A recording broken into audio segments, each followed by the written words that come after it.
महात्मा बुद्ध प्रवचन सभा में आकर मौन बैठ गए। शिष्य समुदाय उनके इस मौन के कारण चिंतित हुए कि कहीं वे अस्वस्थ तो नहीं हैं। आखिर एक शिष्य ने पूछ ही लिया, भंते, आप आज इस तरह मौन क्यों हैं? वे नहीं बोले तो दूसरे शिष्य ने फिर पूछा, गुरुदेव, आप स्वस्थ तो हैं? बुद्ध फिर भी मौन ही बैठे रहे। इतने में बाहर से एक व्यक्ति ने जोर से पूछा, आज आपने मुझे धर्म सभा में आने की अनुमति क्यों नहीं दी? बुद्ध ने कोई उत्तर नहीं दिया और आंखें बंद कर ध्यान मग्न हो गए। वह बाहर खड़ा व्यक्ति और जोर से बोला, मुझे धर्म सभा में क्यों नहीं आने दिया जा रहा है? धर्म सभा में बैठे बुद्ध के शिष्यों में से एक ने उसका समर्थन करते हुए कहा, भंते, उसे धर्म सभा में आने की अनुमति प्रदान कीजिए।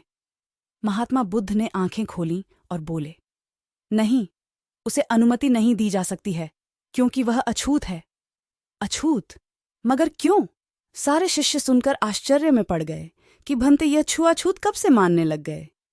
महात्मा बुद्ध ने शिष्य समुदाय के मन के भावों को ताड़ते हुए कहा, हाँ, वह अछूत है। वह आज अपनी पत्नी से लड़कर आया है। क्रोध से जीवन की शांति भंग होती है।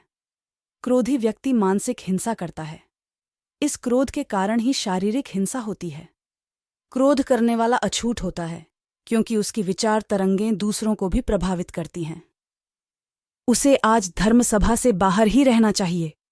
उसे वहां खड़े रहकर पश्चाताप की अग्नि में तपकर शुद्ध होना चाहिए।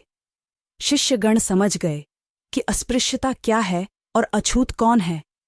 उस व्यक्ति को भी बहुत पश्चाताप हुआ।